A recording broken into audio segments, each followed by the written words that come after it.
Hello and welcome back. So we've just completed the design phase and now we are about to start building the interface, right? Let's go ahead and hop onto the Azure portal and let's start by clicking on Logic Apps. Right? So let's go ahead and click on Logic Apps. And let's start by creating a new Logic app and select the resource group. The Logic app name, you can give whatever descriptive name you like. I'm going to create this Logic app as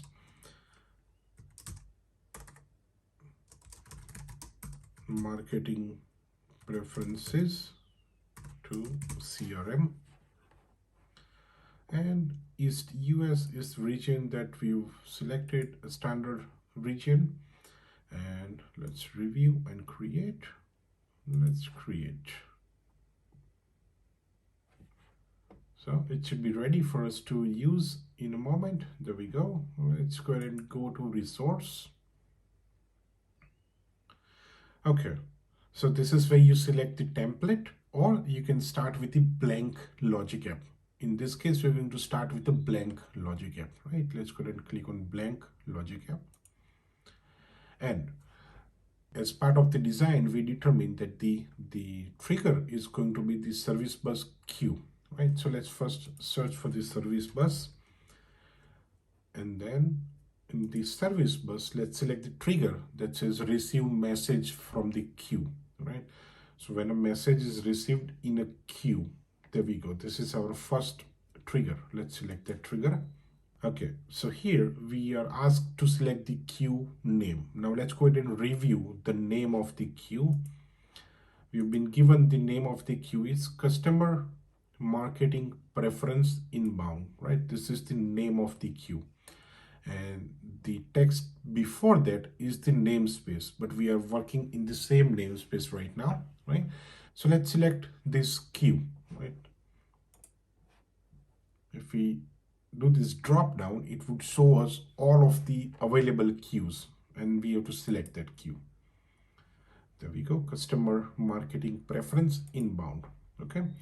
And the queue type is main. The second is dead letter, right? So whenever there is no subscriber to that queue, the message would, after certain days, message would be sent to the dead letter queue. We are not receiving from the dead letter queue, we are receiving from the main queue. The frequency, at what frequency do you want to check whether the message is there in the queue or not? So let's change this to 1 minute, right? So we have just created the trigger. Let's go ahead and save this. So whenever the message is received in that queue, this Logic app would be triggered.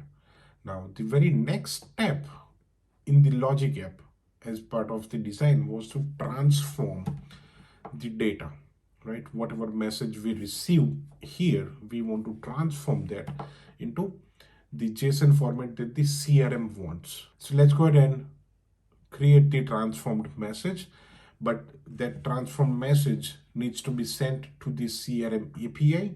So what we'll do is we'll start by adding the HTTP action that we'll use to call the CRM API. And in the body, we'll create the JSON body. That's where we'll do the transformation, right? So let's go ahead and add the next step. And let's click on HTTP. So let's type HTTP. That would give you the HTTP options, HTTP.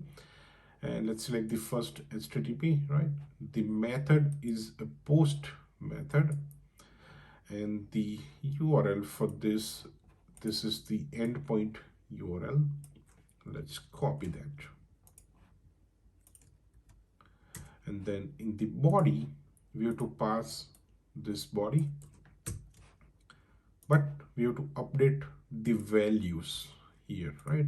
So here we need to change this value and map it from whatever we receive from the inside. So let's remove the default values. Okay, so we want to extract the values that we will receive from the inbound message, right? Now we also know exactly what message we are going to receive, right? In the previous exercise, we were receiving XML. Now in this exercise, we are receiving a JSON file, right? So in order to retrieve that JSON, that is the part of the body of the message, right? It's the content of the message. That's the JSON body. We want to parse that as a JSON so that we can use the individual values. Now, how do we parse this, right? So there is an action for that as well. So let's go ahead and go to add new action, and let's select parse, or let's just select JSON. Let's type JSON and let's see what we receive here, right? There we go. You see this data operations, right? This data operations has multiple data enrichment options, right? So let's click on that, and you can see that it has an operation called parse JSON. Let's select parse JSON.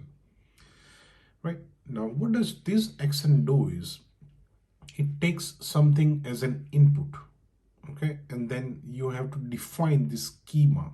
Now schema is the skeleton of the message, right? So you have to define the schema, and then if the input that you've given, if that matches to that schema, it would parse that into that schema message, right? What we want to pass as an input is the content that we received from this service bus, right? So let's go ahead and select content. So the dynamic content window already shows me everything that I can choose, right? Let's find and let's select the content. Okay, so content of the message.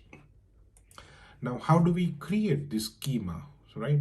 So you can use the option to generate the schema based on the payload. So we also have the sample payload. This is the input payload. This is the sample input payload in JSON. So let's copy that and let's use sample payload. So let's paste this here. And when you click on done, it would create the schema of this message. Let's go ahead and do that. Okay, so we've just created the schema for that, right? Now what will happen is we would be able to access these individual fields to create this mapping, right? Now for the client ID, if I click on client ID, if you remember in the world of XML, we used XPath, but because this is JSON to JSON, we don't have to use XPath, and we parsed the JSON itself, right? So now if you see the parsed JSON action has total 4 outputs, the entire body plus the 3 individual fields, right? These are the fields that we are interested in. So here the client ID would be the customer ID, and then email opt-in would be the contact by email. This is from the source field, right? And then marketing category is going to be preferences from the source field. So we've just created another JSON in the format that the CRM system wants, right? We've just completed the mapping. Now, because this was JSON to JSON mapping, it's much easier to use the parse JSON action, right? So now you can see how, even though it's very similar scenario to the previous case, how this is different, right? You need to understand all the possible scenarios. Now we cannot cover all of the scenarios, but I'm going to try and cover as much diverse scenarios as possible. So we've just created the request body, and this is the CRM API, and with the post method we just want to send this data to the CRM API. Let's go ahead and save this logic app. Right now, if we go to the overview of the logic app by clicking here, and if we refresh, there has been no runs so far. Right now we want to connect to this service bus, and we want to test this logic app, right? We want to simulate the situation where the e-commerce platform would be writing this JSON to the queue. So we've done this several times in the past, right?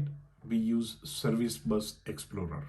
So let's go ahead and open this Service Bus Explorer, and don't freak out if you don't see anything here, right? We've done this a few times in the past, but just in case if you still get this empty service bus explorer, that means you still need to connect that with your service bus. In our case, let's go ahead and get the connection string to connect to this service bus explorer, right? I'm going to go to the service bus. This is where you get the key. Basically, you can get the key or the connection string. So this is the service bus that we are interested in. And once you click on that, you go to the shared access policies. That's where you see this one policy has been defined. Let's use that and let's copy the connection string, right? You can use either of these two connection strings to connect to that service bus. And go to File, Connect, and select the enter connection string and paste it here, and okay, so it will connect to your service bus. Now as we can see, here is the queue. Whenever the JSON message is in this queue, the logic app would be triggered. So let's go ahead and try and trigger this. Let's use this sample message and let's see what happens. Okay, let's go to this queue, right click and send messages. Let's remove the previous message and let's paste, and let's also select the message format as JSON, right? Click on start and there we go, the message has been sent. Let's go to the logic app and let's see if there was any new runs available for us, right? Let's refresh this. Okay, there we go. So we see a failed run, right? It has not succeeded. Let's go ahead and see what happens here. Okay, so the parse JSON has failed because the content property, let's see the error, right? It's not the valid JSON. So let's see why it was not a valid JSON. If we click on this service bus shape, it would show us exactly what we received in the content. There we go. This was the content. Now, again, going back to the basics. This is an encrypted message and we need to convert this. We need to decrypt this message so that it can be converted back into the JSON. Now, obviously, if we pass this encrypted message to parse JSON shape, it's not going to work, right? So let's go ahead and fix our mistake. Click on the edit, go to parse and remove the content. Okay. And let's go to the expression shape. I've been telling you every time we use service bus, okay, you have to be very careful. I'm doing this mistake intentionally so that you can, understand this is very likely to happen. And if this happens, you don't want to freak out and see why it's not working, even though you are following everything in the video, right? So if I just go ahead and do this in the first time, you're very likely to miss that.